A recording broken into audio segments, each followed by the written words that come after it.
Welcome to Open BXRx on BronxNet. I'm your host, Sonyi Lopez, inviting you to get social with us at BronxNet TV on Instagram and Twitter and BronxNet Community Television on Facebook.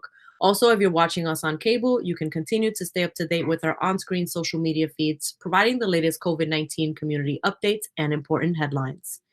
Emergency medical service is one of the most dangerous professions in the country. And through COVID-19, EMS, 911, and other public safety professionals have played a vital role in the response of this pandemic. Now more than ever, EMS workers and the American Federation of State, County, and Municipal Employees are demanding that Congress fund the front lines. Joining us now to discuss is Vincent Variale, FDNY EMS Lieutenant and member of AFSCME. Thank you for joining. Thank you for having me. Of course. I wanted to get straight into it. I learned from listening to one of your previous interviews that you had COVID-19 and you battled with it and beat it. How are you feeling today, and have you returned back to work? I'm much better, thank you. Yes, I had COVID-19 early on, March 19th to be exact. It took, I'd say it was over. The worst part of it was over within a week. But it took about almost 3 weeks to fully recover until the cough completely went away and everything was 100%. And now you're back to work as an FDNY lieutenant in the EMS? Yes, I'm an EMS lieutenant for the New York City Fire Department. I'm also currently the president of the EMS lieutenants and captains for the New York City Fire Department. So I don't do as much street work as I used to, but I go and meet with the members at stations and address all issues that pertain to EMS. Right. And can we talk about the day in the life of an EMS worker, especially during COVID-19? What is that? Are there particular protocols when EMS gets a call for someone with coronavirus symptoms? Please share if you can. Sure. So prior to the crisis, the COVID-19 crisis, we averaged about 4,000 emergencies or calls a day. During the crisis, the call volume almost doubled. We went as high to 7,400. What really hurt us or impacted us was EMS was significantly understaffed prior to the crisis. During the crisis, not only we were experiencing a high call volume, but we had about 24% of the workforce was out sick, most from COVID-19. So our members were really hustling between job to job and answering a lot of calls. There was, with the correlation was obviously with the COVID-19 of the increase in call volume, many calls. Some calls we went to, the people on the phone would say that we had COVID-19 or the coronavirus, and that's why they called, because they were sick. But many times they wouldn't say that. They were just experiencing other problems like heart, chest pain, or difficulty breathing. And then when you pull up there, every call we do, we have to take it as if it is a COVID-19 call, because somebody could easily be calling saying they have difficulty breathing, and you get there and find out the difficulty breathing is because of the coronavirus that they have. So and even other calls we had, like a broken ankle, let's say, you would go there and the person happens to also be sick and with the coronavirus, and they have a broken ankle now too. So you have to address that as well. So every call we responded to, we had to treat it as if there was a coronavirus in the location that we have responded to, and then work on the direct illness or injury that we were called for. Wow. Can you tell us also about the long hours and of course the serious challenges and conditions that EMS frontline workers have faced before COVID and now during it? Definitely. So we had asked, the unions have asked early on that we move to a 12-hour tour schedule. And what that does is it provides enough downtime in between shifts so our members would be able to recover. Unfortunately, the fire department didn't do it for whatever reason, and they stayed with these 8-hour tours, which really turned into 16 hours a day. And many of our members are working 16-hour days, 4 days, 5 days a week. Only 8 hours in between time to recover and recuperate. Many were sleeping in their cars. Most were afraid to go home because they were afraid if they got the virus from somebody that they were going to go home and expose their families to it, and they didn't want to do that. So they isolated themselves in cars. The unions spoke to the fire department. We had many conversations about that. We managed to arrange some lodging at hotels for members to go to so they could get some proper rest after doing a 16-hour shift. But it happened in the middle of the process. In the beginning, the unions actually paid for some of the hotels for the members. And then finally, the city and the fire department came out and found some hotels, and they started putting members up in hotel rooms and helping them out in that way. But it was rough. Some members were positive COVID-19 and were in their cars while they were sick. Eventually, like I said, they became our number one priority to get them into at least a hotel room or get them into a place they could stay and get better. And we lost 4 members had died from COVID-19. 2 committed suicide, 4 directly from the illness. This is a crisis that we've never seen before. I responded on 9/11, and I remember the call volume that day. This was like 9/11 every day. We had a huge amount of call volume, a lot of emergencies going on, and this was like we were at a war zone every single day. And what was even more interesting, or more saddening and more horrific, I should say, is not only did we respond to a lot of coronavirus calls and seeing people sick, there was a higher amount of cardiac arrest calls. So we were seeing a lot more death. On average, the city responded to 80 cardiac arrest calls throughout the city a day.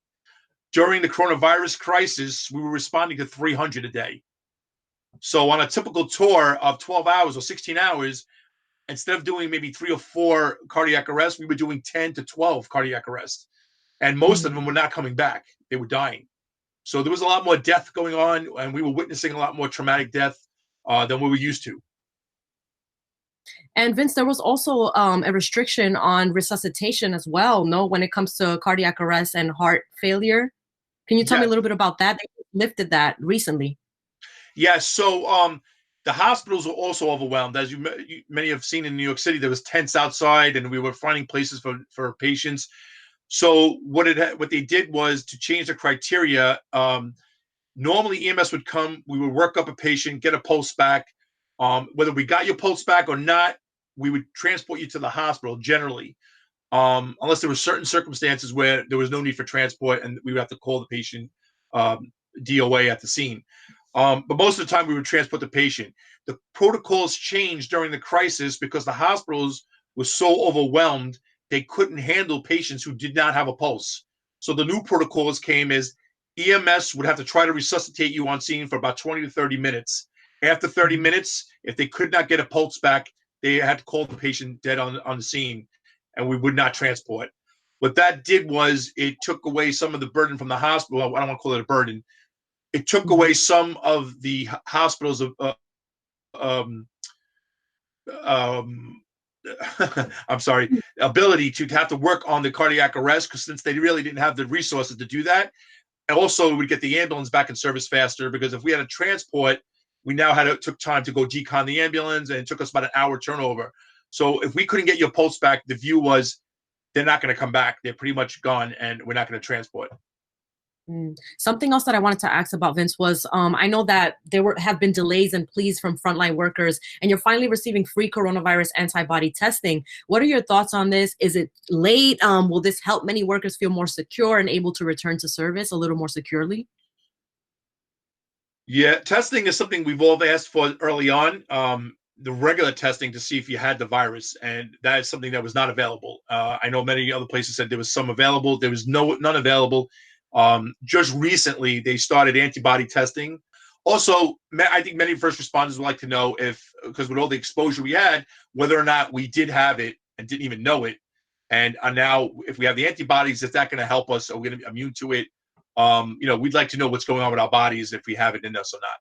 Right. And now just getting straight into discussing the system, as a union president and member of the American Federation of State, County, and Municipal Employees, what is the AFSCME demanding when they ask for Congress to fund the front lines now? And why do you feel this hasn't happened yet, especially during a COVID-19 pandemic?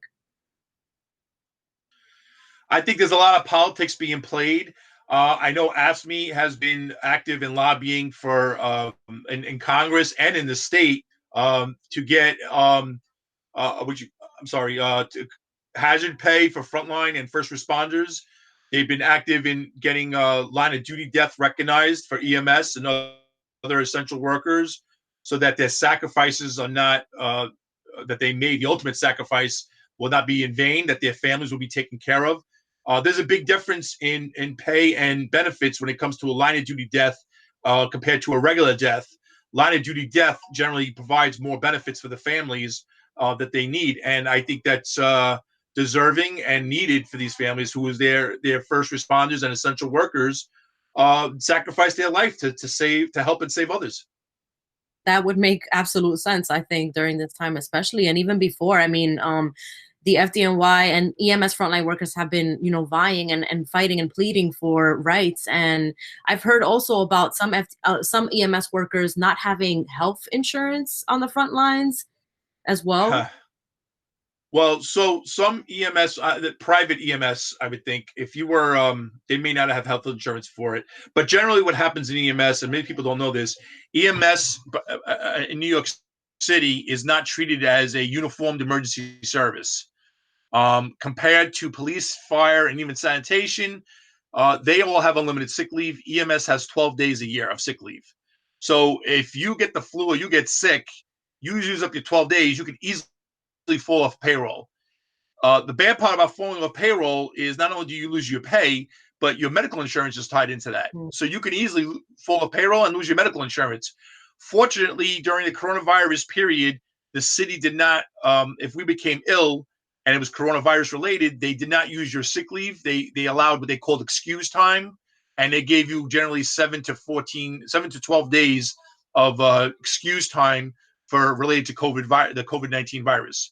But generally, unfortunately, before the crisis, if you got sick, if you had the flu, if you got just general illness, hurt your back or whatever, you used up your 12 sick days, you will go off payroll, and you would lose your medical insurance. And that's something we need to have a conversation about. And this virus and this crisis really exposed a lot of the problems and weaknesses in the healthcare system and in the benefits for employees, especially EMS, where the unions have been actively fighting for years to be treated as frontline first responders, just like police and fire, because we work shoulder to shoulder with them out in the street.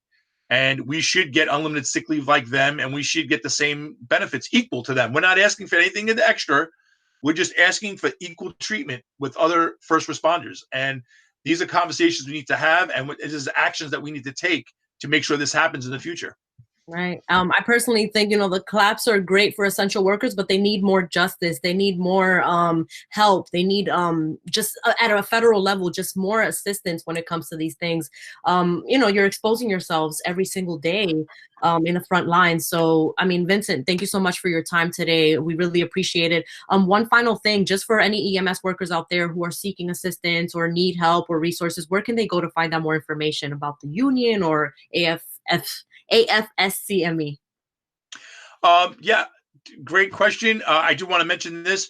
For anybody who wants to donate, or any EMTs or paramedics who need assistance, we created a fund called the EMS FDNY Help Fund. Anybody in the city who wants to donate money to that fund, we've been helping a lot of members get hotel rooms when they need it. We've been giving them food after working 16 hours. We make sure there's food provided for them. Any EMTs or paramedics who need help can go to that fund, and we provide them with financial assistance and help them get what they need. So I would appreciate anybody who can help us out there. Thank you so much, Vincent. You can visit the link below for that FDNY EMS fund. As soon as we get the link, we'll place it on the graphic right below. Terrific. Thank you. Thank you so much for your time. Folks, Open BXRx will be right back.